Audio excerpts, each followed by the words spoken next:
Oke, assalamualaikum, selamat pagi untuk mahasiswa sekalian yang berbahagia, semoga diberikan kesehatan. Alhamdulillah pagi ini kita masih diberikan kesehatan ya. Kali ini kita lanjut ke bimbingan praktikum di laboratorium terpadu, kali ini dengan kardiovaskular ya. Nah, kemarin kita sudah membahas di teorinya di buku modul biosains khususnya untuk anatomik fisiologi. Hari ini kita langsung ke bentuk nyata dari jantung yang akan kita sampaikan berupa pantum atau manekin. Nah, yang perlu kalian ketahui biasanya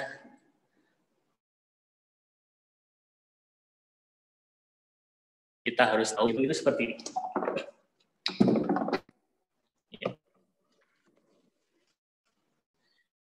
Ini adalah gambaran jantung, ya. Jantung seperti yang kalian pelajari di buku modul, ya. Jantung bentuknya seperti ini, ya.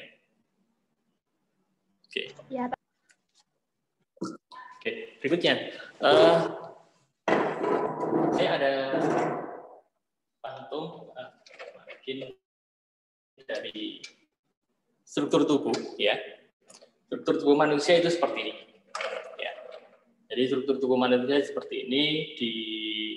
Ini adalah rangka atau nanti akan dijelaskan di anatomi muskuloskeletal, ya. Nah, rangka tubuh manusia kalau dibuka, dihilangkan otot-ototnya, kulitnya akan seperti ini. Nah, posisi jantung ini mana? Posisi jantung batas-batasnya adalah di sini. Namanya adalah sternum, ya. Ini adalah sternum, ya. Ya, coba dibayangkan di tubuh kalian, ya, ini namanya sternum, ya. Sternum, terus ini ujungnya ada seperti pedang. Ini adalah tajuk pedang atau bahasa medisnya adalah processus xiphoideus.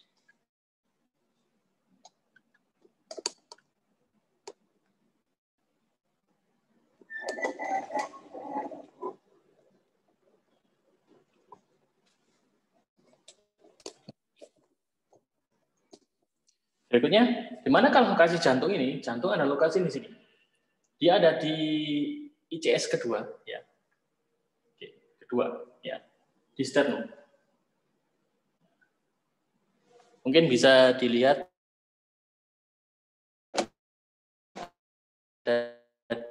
di websitenya ARS, ya. Akan saya share screen.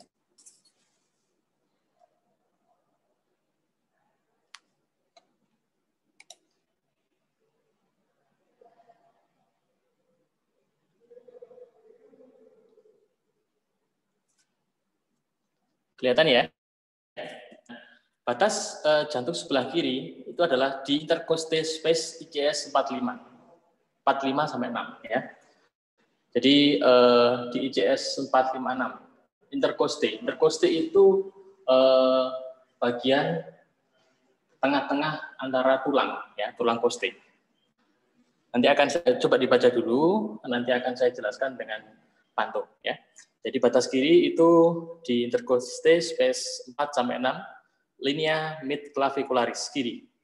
Dan batas kanan jantung pada linea parasteralis kanan. Batas atas jantung umumnya terdapat pada ICS 2 kanan, linea parasteralis kanan, ya. Jadi ada batas kiri, terus batas kanan,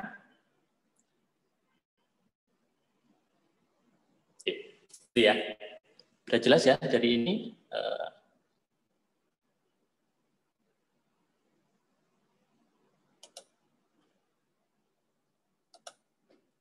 Saya lanjutkan. Nah, coba perhatikan di pantum ini yang namanya ICS. Nah, ICS ini intercostal. Ini namanya costae. Tulang namanya costae, ya. Atau tulang, kita nyebutnya tulang iga. Ya, costae ada 1, 2, 3, 4, 5, 6, 7, 8, 9, 10, 11, 12. Nah, pertulangan ini ada yang sejati, ada yang maya. Kalau sejati itu dia itu terikat, ya, terhubung oleh sternum ini. Ini sejati, ini 1, 2, 3, 4, 5, 6, 7, 8, 9, 10. Ya. Yang maya atau melayang adalah ini 2. Ya. Dia tidak terhubung. Oke, jelas ya? Nah, sedangkan tadi batas kiri itu adalah di interkoste. Interkoste ini ruangan di sela-sela koste atau di sela-sela tulang iga. Batas kirinya tadi di mana? Di ICS 4 sampai 6. Kita cari dulu 4 sampai 6. Hitung 1, 2, 3, 4. Ya, 4, 5, 6. Jadi di antara di sini. 4, 5, 6 di sini, ya. Oke. Batasnya. Nah, sekarang kita lihat ICS mid clavicularis, ya. Jadi di mid clavicularis. Nah, setelah tadi adalah coste, ada lagi mid clavicularis. Dari kata clavicula, ini adalah tulang clavicula. Ya, jadi di tubuh kita ada namanya tulang clavicula. Ini ya. Clavikul, ya, ini ada 2, kiri dan kanan, ya. Kiri dan kanan. Ini clavicula, ya, tulang clavicula. Kalau di belakang ini scapula, ini clavicula. Ya, coba diraba punya kalian. Ya. Mid clavicula, ya. Dari kata mid dan clavicula. Mid itu tengah-tengah, ya. Di sini. Mid itu tengah, ya. Jadi tengah-tengah clavicula. Berarti tadi kita sudah menemukan ICS 4 sampai 5, 6. 1, 2, 3, 4. Berarti sini. Sini sampai sini. Nah, di antara sini. Digabung dengan mid clavicula.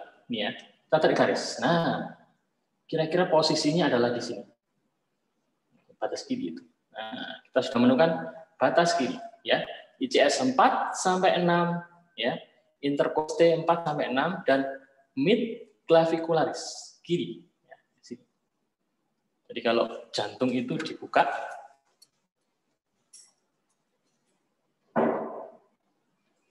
oke. Nah, jadi di sini.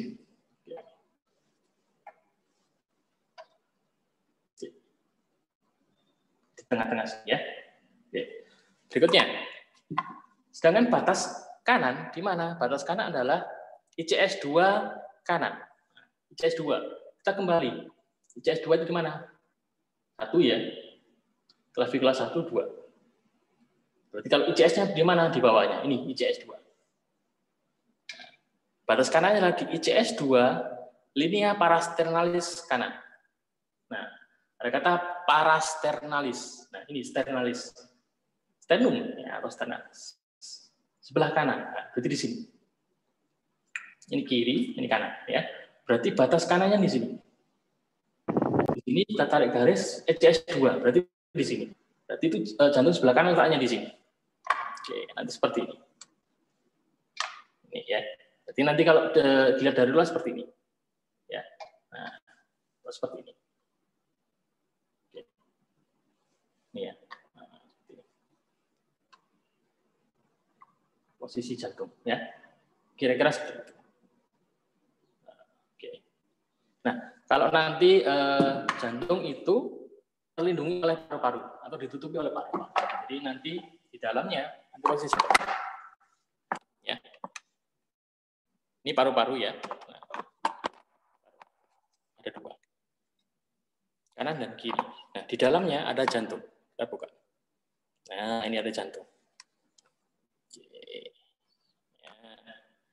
Kalau yang tadi ini di pertulangan, sekarang ini di struktur tubuh yang tanpa tulang. Ya. Nah, ini berarti nanti batas kanannya ini adalah di linea parasternalis kanan. Nah, ini sebelah kanan, ICS 2. Nah, ini ICS 2. Berarti di sini. Oke. Ini sebelah kanannya, ya. Berarti nggak terlalu ke kanan, ya. Pas setelah tengah-tengah, ya, pertulangan ini. Nah, batas kirinya di mana? Batas kirinya adalah di mid clavicularis, ya, di tengah-tengah. Nih. Mid clavicularis ini dan ICS 4 sampai 6. Kira-kira di sini. Itu 2, 3, 4. Nah, di sini.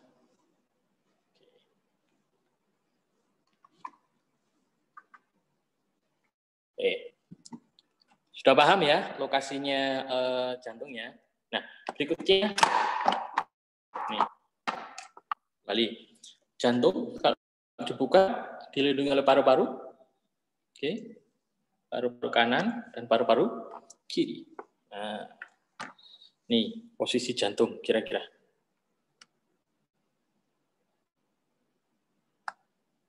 Nah, oke ya, jantung. Nah, yang sudah kamu pelajari kemarin, jantung bagian-bagiannya, kita buka lagi. Ada warna merah, ada warna biru. Ya. Ini adalah namanya pembuluh darah. Oke. Nah, ini merah, biru ya.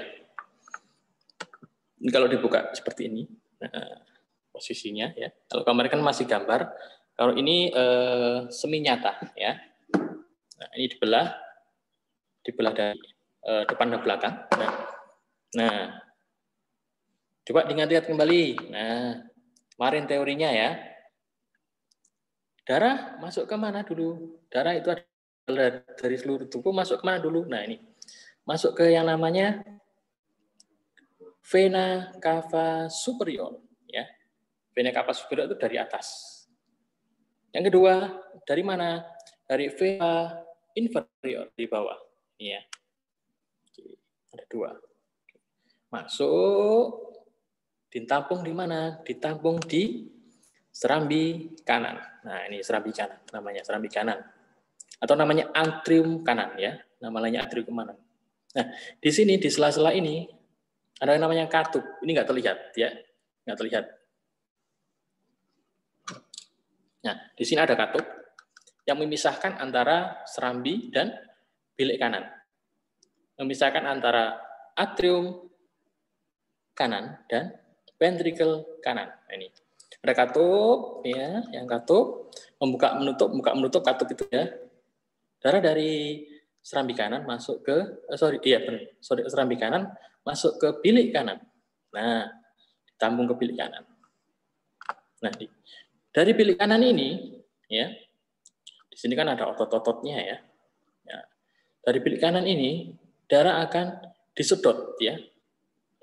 Disedot melalui katup apa? Katup apa kemarin? Siapa yang tahu katup apa ini? Pulmoner. Pintar ya. Namanya katup pulmoner. Nah, masuk katup pulmoner ya. Bentuk-bentuk lagi disedot, masuk ke mana? Masuk ke Arteri pulmonalis. sebelum ke arteri pulmonalis, arti apa namanya? Arteri koroner. Nah, di sini adalah arteri koroner ya. Masuk arteri pulmonalis. Nah, langsung dia itu menuju ke paru-paru ya. Nah, ini paru-parunya di sini. Masuk ke paru-paru. Nah, lihat ya. Nah, ini ada ya pembuluh darah di paru-paru. Oke, masuk ke paru-paru, dari paru-paru ya. Di sini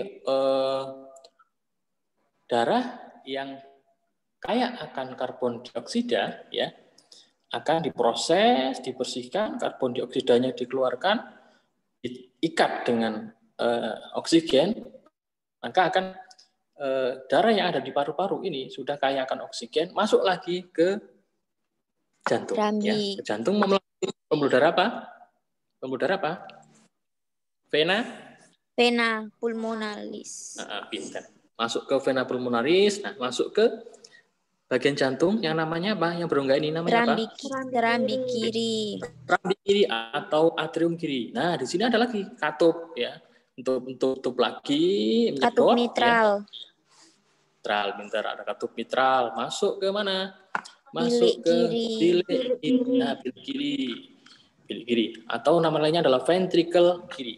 Nah, dari ventricle kiri darah sudah kaya akan oksigen, sudah bagus, sudah seger ya. Nah, dari sini darah akan masuk ke mana? Katup aorta. Nah, pintar. Di sini ada katup aorta ini ya. Bentuk katup aorta ya. Putih ini ya, kelihatan? Iya. Ya, katup. Nah, masuk ke ini. Nah, ini adalah namanya aorta. Ini adalah arteri yang paling besar ya. Nah, ini Setelah dari aorta, alirkanlah ke seluruh tubuh. Oke, ini adalah jantung. Ya, seperti ini. Ya. Yang di sini nggak kelihatan katup-katupnya ya, karena hanya ada di sini. Kelihatan katup aorta. Yang lainnya, nah ini ada juga ya katup. Katup pulmonalis ya. Oke, ini adalah struktur jantung ditutupi oleh paru-paru, jadi nggak kelihatan. Nah, ini ada lagi pantul jantung lagi ya, yang lainnya seperti ini. Supaya kalian tahu nanti kalau dikasih ya. Nah, kalau yang di sini pantul ini vena cava inferiornya ada di bawah ya, nggak kelihatan ya, ini ada di lubang bawahnya ya, ini ya. Yang paling kelihatan ini adalah vena cava superiornya, inferior di bawah ya. Ini jantung. Akan dibuka, nah ini dibuka sama dengan yang tadi, ini ya vertikal agak lebih besar ya. Besar ya. Oke, seperti ini. Sama tadi vena cava superior masuk ke serambi kanan ya. Serambi kanan. Dari serambi ada katup terus masuk ke bilik kanan ya. Itu prosesnya ya. Oke, sama dengan yang tadi prosesnya ya. Nah. Kalau dipotong jantung ini seperti ini ya. Oke, seperti ini.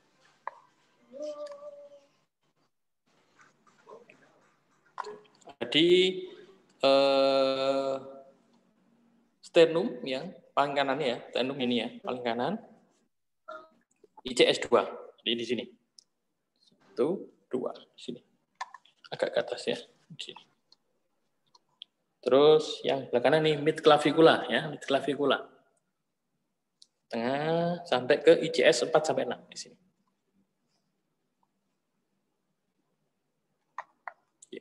Nah, di sini ada namanya apek ya. Apek. Ujung dari ini puncaknya ya, puncak. Jadi jantung itu terbalik puncaknya. Ada di bawah puncaknya. Oke. Paham ya? Ada pertanyaan untuk pantum ini? Kira-kira?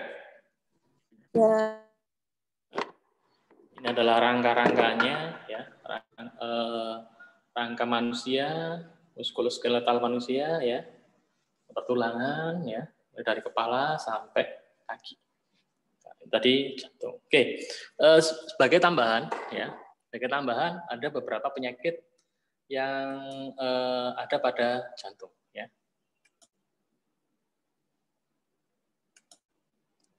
Bisa dilihat di websitenya ARS ya.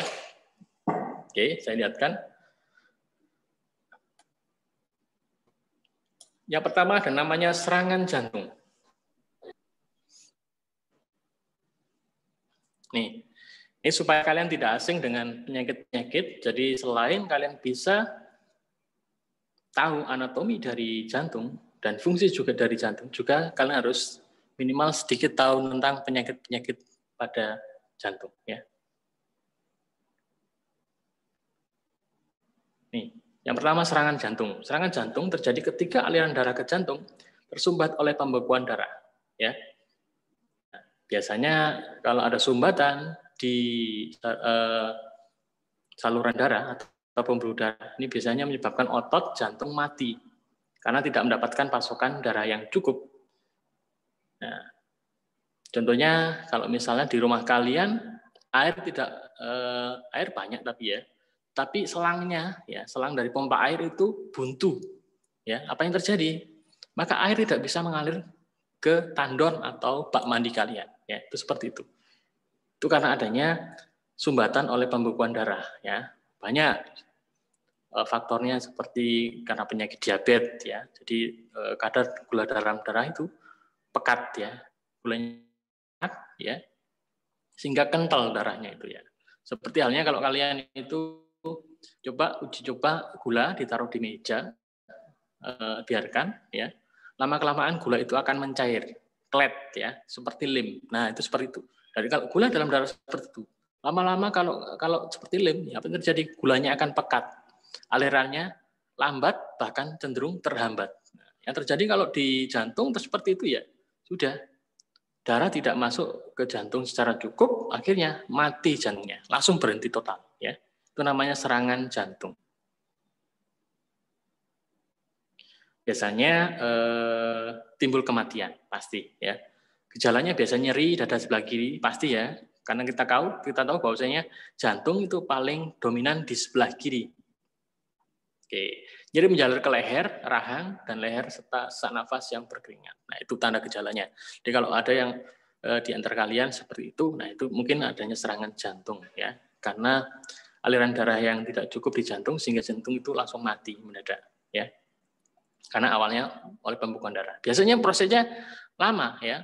Jadi pembuluh darah itu terhambat itu lama ya, lama sekali ya. Tidak langsung bisa langsung terhambat enggak. Ya, biasanya prosesnya lama. Sedikit lama-lama menggumpal terus menjadi satu menjadi menumpuk ya. Oke, seperti halnya kalau aliran air di selokan atau di irigasi itu, kalau kalian buang sampah di situ ya, memang awalnya masih lancar biasa aja. Tapi kelamaan-lamaan akan nempel-nempel di dinding-dindingnya ya, atau di pinggir-pinggirnya kali. Lama-kelamaan banyak sampah tersangkut lama-lama buntu aliran airnya sehingga timbullah banjir. Jadi kemungkinan sekarang ini yang ada banjir-banjir di daerah mana itu Turi, dekat Gelaga, itu kemungkinan karena apa? Aliran sungainya tidak lancar karena terbuntu oleh sampah-sampah ya, terbuntu oleh tanaman-tanaman ya, enceng gondok. Nah, itu seperti itu. Seperti itulah jantung yang terjadi. Kalau jantungnya tersumbat ya, akan terjadi banjir ya. Bisa terjadi di jantung itu banjir karena tidak bisa keluar. Bisa jadi jantung itu kekurangan aliran darah, ya, kekeringan ya. Yang kedua ada namanya aterosklerosis. Adalah radang pembuluh darah. Radang itu seperti infeksi ya. Ketika terbentuknya plak, ya ini sama. Plak itu seperti kalau di gigi itu ya gudal gitu ya. Nah, kalau kamu jarang sikat gigi akan timbul putih-putih, itu namanya plak di sepanjang dinding pembuluh darah. Mirip dengan tadi serangan jantung tadi ya. Hal ini bisa membuat pembuluh darah menyempit ya, sama membuat aliran darah menjadi terbatas sehingga menyebabkan berbagai masalah pada tubuh. Penyempitan pembuluh darah dapat memicu penyakit stroke ya. Apa itu stroke? Nanti akan kita jelaskan. Ada emboli paru, nah itu di paru-paru. Dan serangan jantung. Nah, serangan jantung kan tadi kamu tahu ya. Jadi serangan jantung itu juga disebabkan oleh salah satunya aterosklerosis. Jadi penyakit ya, itu bisa menyebabkan penyakit yang lainnya. Contohnya ini tadi.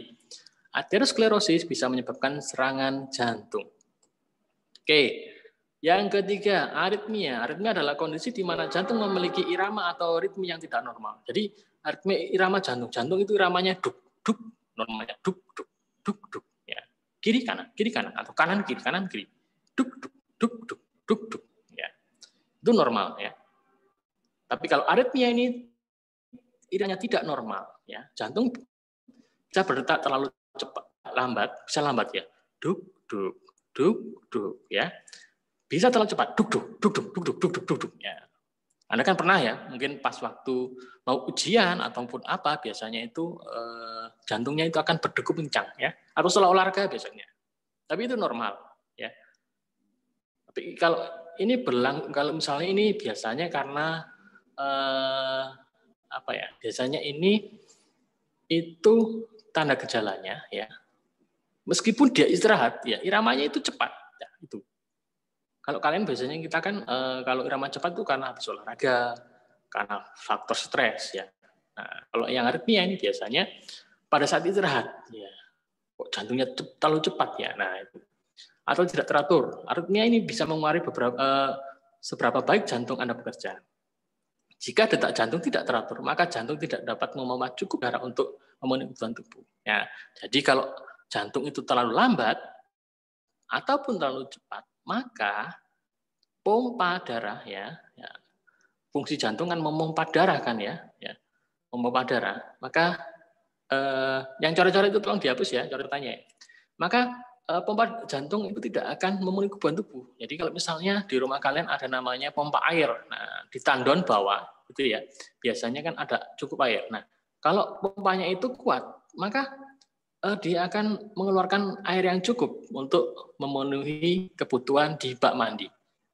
Ternyata kok pompa airnya itu sudah lama aus, bahkan ada yang buntu-buntu ataupun ada yang berkarat, ya, kipasnya sudah tidak normal, ya, maka alirannya akan sedikit-sedikit, ya, tidak keluar secara lancar seperti biasanya. Itulah aritmia. Begitulah jantung, ya. Kalau ada penyumbatan akibat tadi aterosklerosis, ya, kan menyempit sehingga aliran darahnya ke jantung itu berkurang. Akhirnya apa? Jantungnya lemah. Bahkan cenderung cepat, ya, kalau misal kekurangan, ya.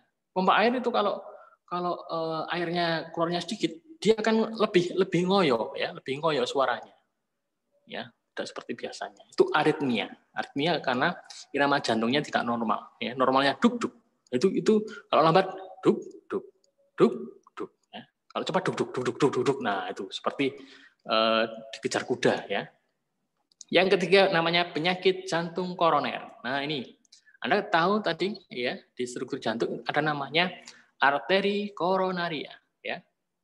Nah, ini ada hubungannya dengan penyakit jantung koroner. Terjadi karena adanya penyumbatan atau penyempitan pada pembuluh darah arteri koroner. Nah, sudah paham kan?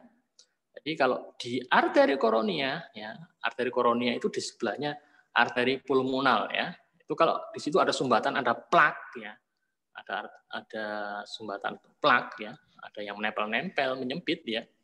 Maka yang terjadi di arteri koroner akan bermasalah, ya. Kondisi ini bisa menyebabkan apa? Pasokan darah ke jantung menjadi berkurang. Padahal kan kita tahu bahwasanya arteri koronaria itu di antara arteri pulmoner, ya. Nah, itu. Kalau misalnya di situ menyempit, ya, kebutuhan jantung atau kebutuhan darah ke paru-paru itu akan berkurang. Nah, akhirnya apa? Jantung tidak cukup oksigen dan nutrisi penting yang lainnya itu kurang. Penyebabnya terbesar penyakit jantung orang adalah karena kebiasaan merokok. Nah, biasanya penyempitan, ya, di jantung di arteri koronaria ini itu adalah karena merokok. Kita tahu rokok itu ada nikotinnya, ya.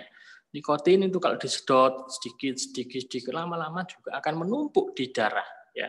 Jadi bisa, ya, zat adiktif yang ada di rokok itu kalau disedot manusia itu bisa menempel di pembuluh darah menjadi plak, menjadi racun, ya. Jadi menjadi sumbatan-sumbatan, menyebabkan kemacetan. Terutama kalau di arteri koroner, ya, akan menyebabkan namanya penyakit jantung koroner. Akibat penumpukan plak darah dari dan ke jantung itu akan berkurang sehingga tidak cukup oksigen dan nutrisi penting yang lainnya. Kalau kita tidak makan 1 hari aja sudah lapar, ya, apalagi kalau jantung ini tidak dikasih oksigen atau nutrisi yang lainnya, sama juga jantung mengalami kelaparan, menyebabkan penyakit jantung koroner. Yang berikutnya adalah namanya stroke. Nah, ini yang sudah familiar di lingkungan sekitar kita, ya.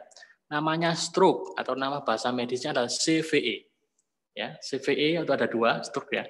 CVE bleeding dan CVE infark. Kalau bleeding itu biasanya di otak, ya. Di otak itu terjadi pecah pembuluh darah di otak. Kita tahu bahasanya itu juga di seluruh tubuh. Terutama di otak itu kecil sekali, tipis. Jadi itu semakin tipis pembuluh darah itu semakin dia itu bisa pecah. Nah, gampang pecah. Contohnya kalau kamu ada pompa air lagi, ya, pompa air, terus dialiri air dengan tegangan yang tinggi, ya, terus selang-selangnya atau ya selang-selangnya itu kecil, ya, maka ini terjadi apa? Selang-selangnya itu akan pecah. Ya, kenapa? Karena tekanannya terlalu tinggi. Ya, tipis misalnya, pakai plastik misalnya. Nah, plastik terlalu banyak dipompa, pecah. Nah, terjadi apa? Di otak, ya, pecah pembuluh darah di otak. Darahnya akan mengalir ke otak sehingga menutupi saraf-saraf yang ada di otak. Bisa otak kecil atau otak besar. Yang terjadi apa? Saraf-saraf itu akan tertutupi oleh darah sehingga akan konslet. Jadi contohnya kalau kalian itu ada aliran listrik, ya, kamu kasih air, yang terjadi apa? Konslet, ya. Rumahnya akan padam listriknya. Itu seperti itu. Seperti hanya di otak. Otak itu adalah banyak aliran listrik di sana. Kalau dia terkena cairan di darah terutama, ya, terjadi konslet.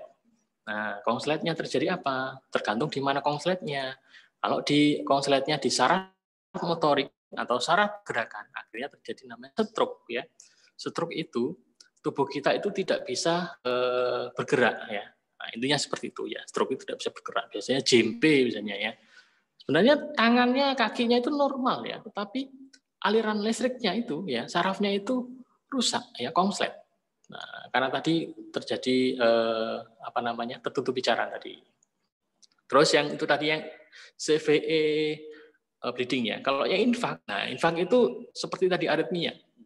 Jadi pembuluh darah itu ditutupi oleh plak ya. Ditutupi oleh plak atau tertempel di dinding pembuluh darah itu menyempit karena adanya plak-plak. Nah, adanya sampah-sampah di sana ya. Sehingga darah itu mengalir ke otak itu sedikit ya. Nah, kalau stroke ini kebanyakan arahnya ke otak ya, karena dia di otak itu adalah ada saraf motorik yang mengatur pergerakan tubuh. Dan stroke itu adalah penyakit yang menyebabkan tangan atau kaki atau mulut atau hidung yang lain-lainnya itu baik kanan maupun kiri itu nanti tidak bisa bergerak ya secara maksimal. Itu oke. Itu adalah stroke ya. Nah, biasanya kelemahan anggota gerak. Oke. Ada namanya lagi penyakit katup jantung. Nah, ini penting. Jantung kan tadi kita tahu bahwasanya jantung itu ada katupnya ya, ada 4 ya. Ada trikuspid, mitral, aorta ya. Terus ada katup apa tadi? Katup pulmonal. Nah, itu. Nih, ada penyakit katup jantung. Adalah penyakit yang terjadi akibat adanya masalah atau gangguan pada salah satu atau lebih dari keempat katup jantung.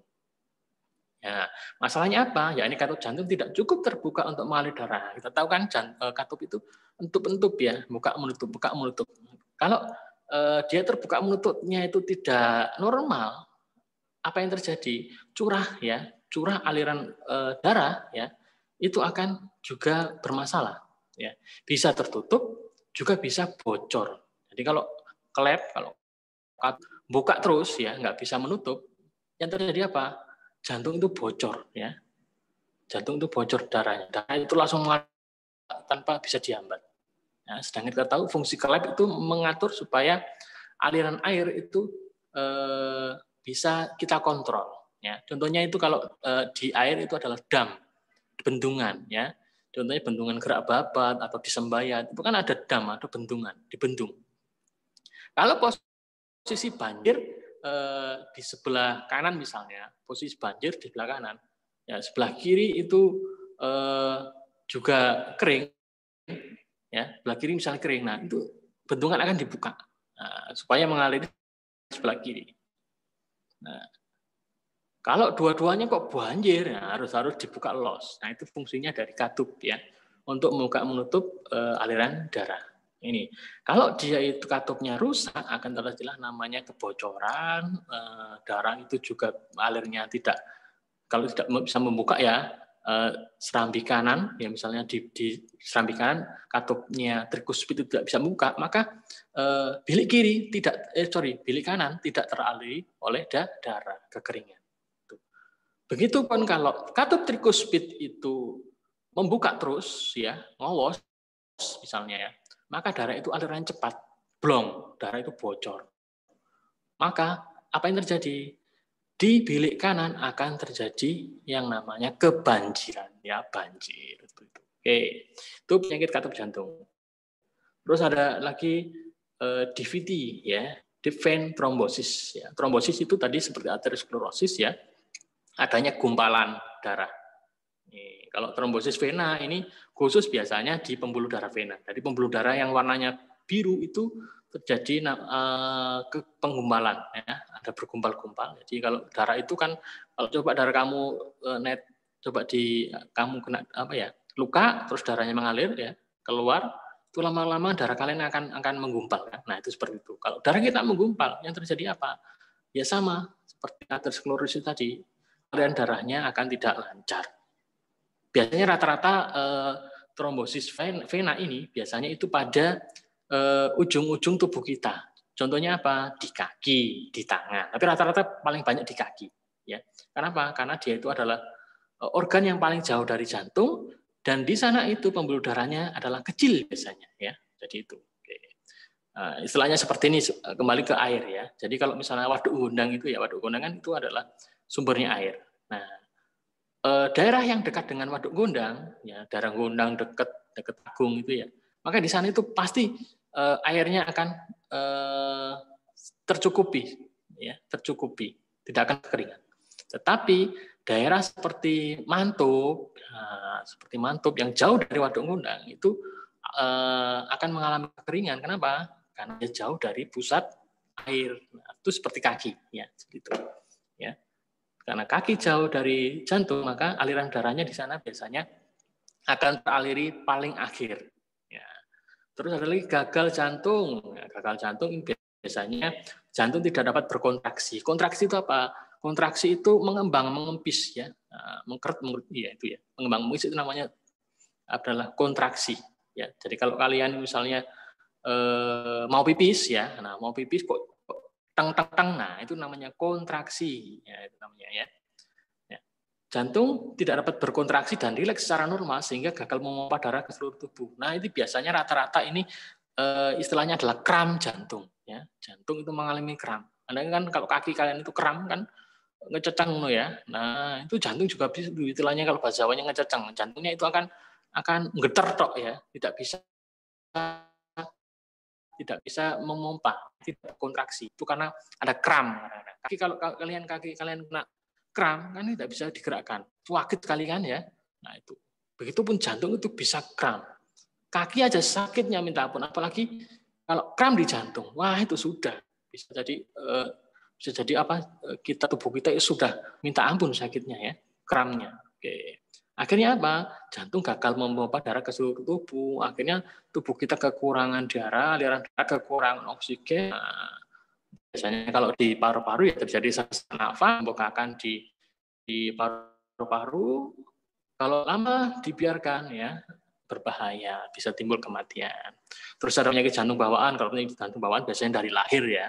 Bisa jadi Allah Subhanahu wa taala itu memberikan si manusia itu katupnya, salah satu katupnya itu ada yang rusak atau nggak ada katupnya ya, sehingga harus dipasang ring ya. Pernah kan Anda dengar pasang ring ya? Artinya itu ring itu istilahnya katup, dipasang katup buatan itu bisa. Ya, jadi kalau ada masalah di 4 katup, baik itu katup trikuspid ya, mitral ya, aorta maupun pulmonal ya, itu bisa diganti dengan sejenis ring ya, buatan. Tapi yang mahal ya. Terus dibedah jantungnya, terus diganti karena katup yang rusak itu tadi diganti ring buatan dari manusia, itu bisa. Oke, mahal sekali ya. Terus ada namanya penyakit arteri perifer. Kita tahu arteri itu adalah pembuluh darah dari jantung ke seluruh tubuh. Perifer itu arteri yang paling kecil ya, di tepi-tepi. Ini sama dengan tadi ya, berupa dengan penyumpitan atau plak-plak atau seperti arteriosklerosis tadi atau seperti trombosis tadi. Jadi penyempitan di pembuluh darah arteri. Nah, begitupun ada namanya penyakit vena perifer. Nah, kalau arteri perifer di arteri, kalau vena itu di vena. Oke. Ini ada juga cara mencegah penyakit kardiovaskuler. Caranya dengan apa? Mengontrol berat badan. Maaf ya. Bagi-bagi yang kalian sudah merasa obesitas, ya obesitas itu berat badannya lebih, itu hati-hati. Biasanya rentan sekali kena penyakit namanya kardiovaskuler. Ya. Nah, kenapa Pak berat badannya itu? Ya, kita tahu namanya lemak ya. Orang-orang yang obesitas atau gemuk itu biasa lemaknya tebal. Ya. Yang terjadi apa? Dengan tebalnya lemak itu bisa jadi dia itu menekan pembuluh darah dalam tubuhnya. Misalnya kamu dalam satu ruangan, ya, ruangan yang kapasitasnya 5 orang, kamu huni oleh 10 orang, itu terjadi apa? Desek-desekan. Itu tadi. Kalau berat badan lebih, maka lemak akan mendesak namanya pembuluh darah. Pembuluh darah kalau disesek itu menjadi menyempit ya, sehingga aliran darahnya akan tidak lancar. Ya, oke. Olahraga secara teratur, nah ini penting. Ya. Olahraga jangan terlalu berat ya, minimal pagi hari jalan kaki gitu aja, atau nyapu di depan rumah ya, atau angkat barbel gitu aja, nggak usah terlalu berat ya. Intensitasnya yang penting itu intensitasnya ya, intensitasnya tiap hari atau tiap minggu ya itu. Oke. Apalagi sekarang ini pandemi COVID ini biasanya kita dianjurkan tiap pagi jam 9-10 kita itu berjemur ya. Oke. Terus ada melakukan diet jantung sehat. Nah, diet berhubungan dengan makan ya. Ada makan-makan itu yang paling bagus itu mengandung omega 3 dari ikan ya. Terus mengandung lemak tak jenuh, ya. Lemak tak jenuh itu adalah yang bisa diuraikan, ya. Oke. Kalau yang jenuh itu lemak yang tidak bisa diuraikan. Jadi itu ngumpul, ya. Kalau lemak tak jenuh itu bisa diuraikan. Jadi darah itu bisa lancar, tetap lancar, ya. Ya, oke. Berhenti merokok. Nah, ini penting juga. Kita kan tahu ya, salah satu penyakit jantung itu ada yang disebabkan oleh merokok, ya. Rokok itu isinya nikotin, itu bisa kalau disedot lama-lama zat aktif itu bisa menempel di dinding-dinding pembuluh darah baik vena maupun arteri sehingga menimbulkan namanya plak. Maka akan terjadi namanya aterosklerosis, ya. Terus darahnya bisa juga menggumpal, ya, atau terjadi namanya trombosis, ya. Nah, yang terakhir juga memberikan periksaan kehamilan secara rutin tiap bulan. Bagi ibu hamil ini, ibu-ibu ya, para calon-calon ibu nanti itu ini rentan sekali kena penyakit jantung ya. Kenapa? Karena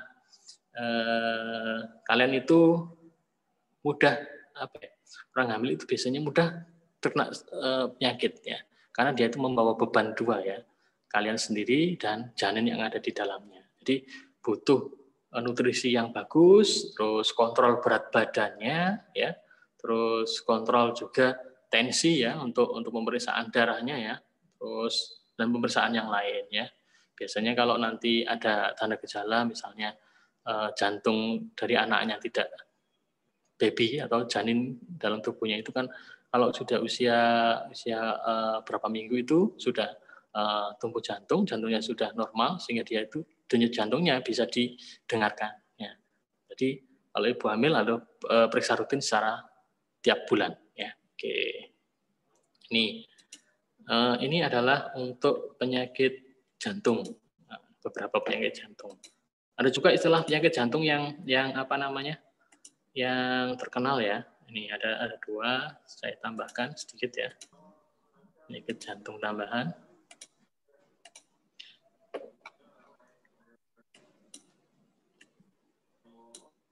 Dan namanya ini AMI ya, akut myocardial infarction ya. Atau kita nyebutnya biasanya adalah infak miokard akut atau IMA ya. Oke, belum tampil ya. Nih, ada akut myocardial infarction ya atau AMI atau bahasa Indonesia adalah infak miokard akut ya. Apa itu? Ya, nanti kita jelaskan. Ada yang dua adalah dekompensatio cordis. Ya, atau kita nyebutnya dengan dekom misalnya.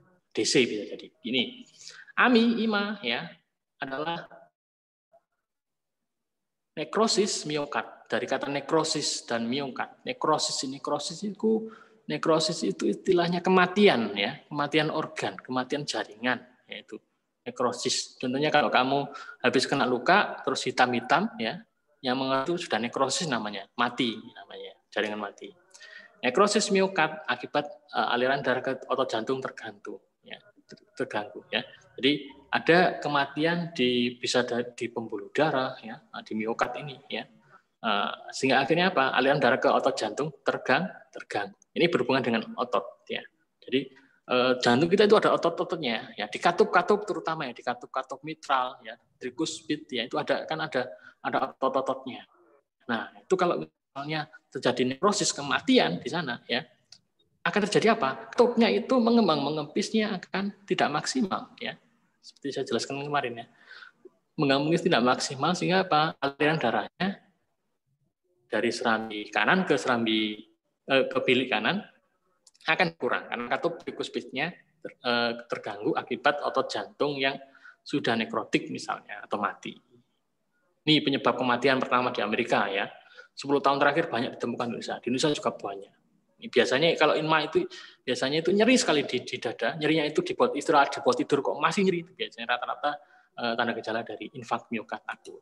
Oke, faktor resikonya obesitas lagi, seperti tadi ya hipertensi, tensinya tinggi, merokok, emosi, diabetes mellitus atau kencing manis dan hipoaktivitas. Hipoaktivitas itu artinya dia kekurangan aktivitas, dia malas olahraga, itu hipoaktivitas. Oke, genetik bisa jadi ya. Ya. Aterosklerosis ya, pembuluh darah koroner. Aterosklerosis tadi itu apa? timbulnya plak-plak, penempelan plak-plak di pembuluh darah koroner. Nah, di pembuluh darah koroner yang tengah-tengah tadi itu, kalau di situ ada penyempitan akibat tertimbun oleh plak, maka arteri koroner akan menyumbat, ya, menyumbat dan trombus. Trombus itu ya itu tadi pembekuan darah pada plak arteriosklerosis. Akhirnya apa? Nekrotik miokard. Ya. Terjadi kematian di jaringan namanya miokard. Ya. Akhirnya dinamakan infak miokard akut. Kenapa kok akut? Akut itu cepat, ya. Kalau yang lama itu namanya kronik.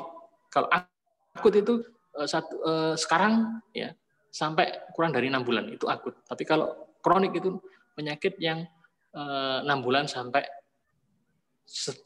tidak terbatas, ya itu sakitnya. Itu kalau kronik. Nah, kalau miokard akut itu yang cepat ya sekarang. Ya. Oke, ini nyeri dada tadi sudah dijelaskan. Oke. Pelataran biasanya ini biasanya ranahnya dokter ya. Anda cukup tahu aja. Biasanya ditaruh di ruangan ICU ya. Jadi di rumah sakit itu ada ruangan ICU. ICU intensive care unit, tapi kalau ICCU itu adalah intensive cardio care unit ya. Itu fokus ke kardionya, ke jantung ya. Jadi di rumah sakit itu ada dua sendiri, ICU dan ICCU. Kalau ICU itu biasanya untuk penyakit-penyakit yang penyakit-penyakit yang berat, yang non jantung. Tapi kalau ICU itu khusus penyakit-penyakit jantung. Nah, kenapa kok ada ruangan tersendiri? Karena kita tahu jantung itu fungsinya sangat vital, ya. Makanya kalau ada orang yang dengan penyakit jantung itu langsung harus diutamakan, ya. Itu warnanya merah biasanya. Oke, bila tidak ada penyulit, 3 hari dipindah ke ruangan intermediate. Jadi kalau setelah dari ICU kok sudah bagus, bisa dipindah ke ruangan ya. Diet makannya ya. Ini ada yang diinfus, dikasih oksigen, dikasih obat ya. Ini wajib kalau di rumah sakit harus diinfus ya. Kenapa kok diinfus? Karena infus itu salah satu pemberian obat yang paling cepat, cepat menyerap. Terus yang kedua adalah dekompensasi kordis atau dekomkordis ya. Kalau infak miokard tadi adalah terjadi kematian nekrotik di jaringan miokard. Kalau dekompensasi kordis adalah gagal jantung, payah jantung, head failure, congestive head failure, gagal jantung kongestif ya ini. Nah, sudah tahu tadi kan ada gagal jantung ya, tadi ya, penyakit-penyakit yang banyak tadi itu adalah gagal jantung. Dan namanya gagal jantung adalah dekompensasi kordis. Ini tadi sudah saya jelaskan ya. Nah, ini biasanya karena jantung gagal untuk memompa darah. Nah, ini intinya itu kalau dekompensasi kordis. Ini seringkali banyak terjadi di antara pasien-pasien yang di rumah sakit itu dekom. Ya. Ini dua ini adalah penyakit yang paling berat untuk jantung. Ya, terima kasih. Adalah penyakit IMA dan gagal jantung atau namanya dekompensasi kordis. Oke ya. Oke, sedikit banyak Anda sudah tahu tentang kemarin anatomi jantung, terus tadi sudah saya jelaskan juga tentang gambaran struktur jantung di lab kita ya, di lab. Bisa dilihat di sini labnya anatomi ya. Labnya anatomi seperti ini banyak ya. Banyak ya, ada per sistem ya, ada sistem reproduksi ya. Sambil saya keliling-kelilingkan ya. Nah, di sini ada sistem reproduksi ya. Nanti akan belajar sistem reproduksi juga. Terus ada sistem pencernaan. Nah, ini pencernaan dengan publikator device ya ini ya. Sistem pencernaan. Terus ini ada sistem saraf ya. Terus ini ada sistem indera ya atau perkulitan, nah, ada gigi juga. Ini. Terus ini sistem perkemian. Nah, nanti ini dengan saya ya, nanti kita jelaskan struktur sistem perkemian. Nah, seperti ini ya. Seperti gambar kalian kemarin ya. Ini adalah ginjal. Terus ini sistem pernafasan, nanti dengan Bu Faiz ya, sistem pernafasan. Oke, ada paru-paru, tadi saya jelaskan sedikit ya. Nah, inilah kardiovaskuler yang tadi pantum-pantumnya sudah saya bawa ya. Terus ini ada, nah ini ada reproduksi ya. Sistem reproduksi ada gambar janin, Ini reproduksi ya, reproduksi. Nah, nanti kita akan reproduksi dengan saya ya. Ini gambar yang kemarin sudah Anda paham ya, antumnya ya. Produksi laki-laki ya, atau pria ya. Terus ini yang perempuan atau wanita ya. Oke. Terus, nah ini masih juga sistem reproduksi banyak ya. Oke. Ini sel-sel. Nah, terus juga masih ada pantum-pantum yang lainnya masih disimpan rapi di sini ya.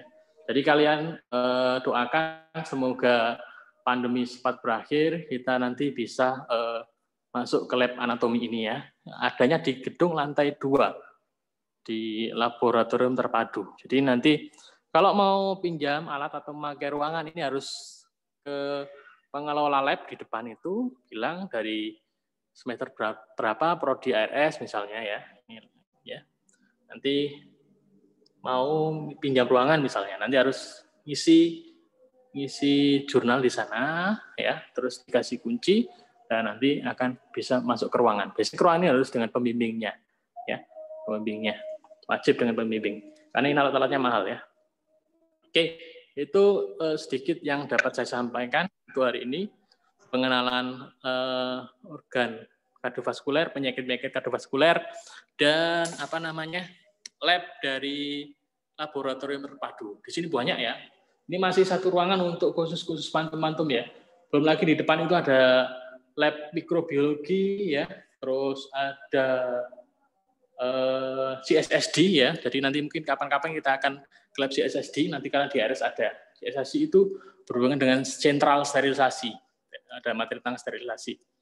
Ada lab farmasi dan lain-lain. Kita banyak, kita bagus ya labnya.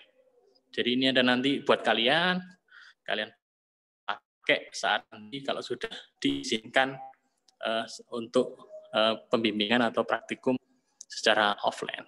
Oke, sekian mungkin dari saya. Ada yang ditanyakan kira-kira untuk hari ini? Oke, nanti kalau ada waktu kita nanti bimbingan lagi, kita kenalkan lagi dengan saya nanti di praktikum. Berikutnya adalah praktikum perkemihan dan reproduksi ya. Oke.